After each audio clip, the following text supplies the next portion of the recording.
अस्सलाम वालेकुम। ये वाक़या एक साहब बयान करते हैं। मुझे बड़ा अच्छा लगा, मेरा दिल किया कि सबके साथ शेयर किया जाए, क्योंकि आज के इस नफसा नफसी दौर में हम भी बस सब दौलत कमाने की दौड़ में ही लगे हुए हैं। वो कहते हैं कि बहुत पुरानी बात है कि मैं अपने बेटे को मोटरसाइकिल पर स्कूल छोड़ने जा रहा था, तो जो ही मैं असेंबली हॉल के पास से गुजरा तो बारिश शुरू हो गई। हमारे साथ ही एक गाड़ी खड़ी थी, लेक्सिस ग्रांड।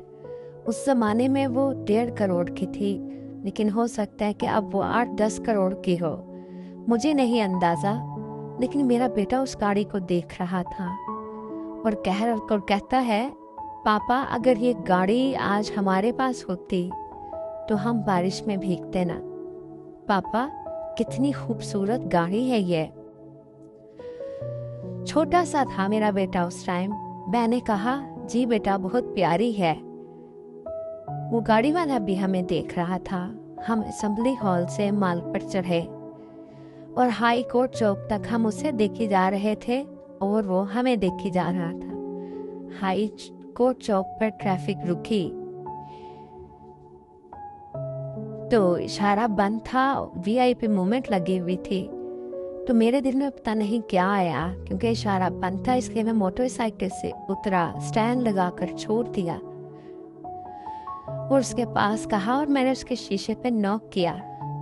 उन्होंने शीशा नीचे किया और मैंने उनसे कहा, सर मेरा बेटा आपकी गाड़ी से बहुत मुतासिर हुआ है और वो आपकी गाड़ी देखना चाहता है। वो शख्स मेरी बात सुनकर बहुत सीरियस सा हो गया। मुझे का लगा कि शायद उसने गुस्सा कर लिया है, लेकिन उसने कहा कि सर आप अपने बेटे को कहें कि मेरे पास आए। मैंने बेटे को कहा कि बेटा जाएं, आपको अंकल बुला रहे हैं। बेटा जब उसके पास गया तो उसने दरवाजा खोल दिया और खोल के कहा, बेटे तुम मेरी गाड़ी से मुतासिर हो और तुम्हें मेरी गाड़ी बहुत अच्छी लग रही है। ये देखो बेटा, मेरी दोनों टांगे नहीं हैं। काश मेरी दोनों टांगे होती तो मैं मोटरसाइकिल पर अपने बच्चे के साथ जाता और अपने बेटे के साथ एंजॉय करता। काश मैं उसे पीछे बिठाकर मोटरसाइकिल घुमा घुमा कर लेकर जाता। काश मैं इन बाप बेटे की तरह होता। बेटा ये गाड़ी मैं तुम्हें दे देता हूँ, तुम मेरी टांगे मुझे लौटा दो।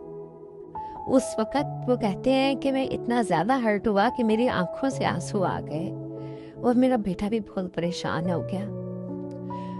और हमने देखा कि उसकी दोनों टांगे नहीं थी। पैसा अगर खुशी देता तो इंसान अपनी दोनों टांगे जोड़ लेता। खाली पैसा इमारत नहीं है। हाँ, यहाँ पर खुश होना, दिल में और जहन में खुश होना एक बहुत बड़ी इमारत है, जिसके घर में एक पूरी फैमिली है और जिसकी माँ जिंदा है, जिसका बाप हयात है और जिसकी बीवी और बच्चे हैं।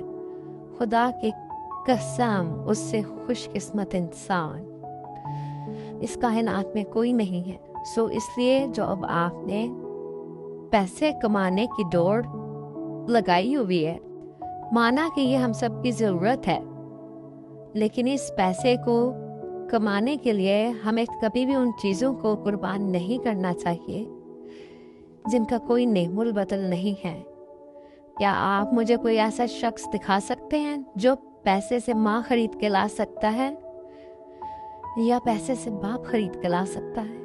पैसे से खरीदा हुआ इंसान गुलाम तो हो सकता है, लेकिन दोस्त नहीं हो सकता।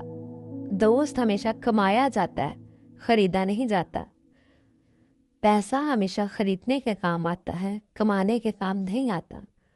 सो दौलत की दौड़ में लगो, मगर उसके लिए रिश्तों की कुर्बानी ना दो।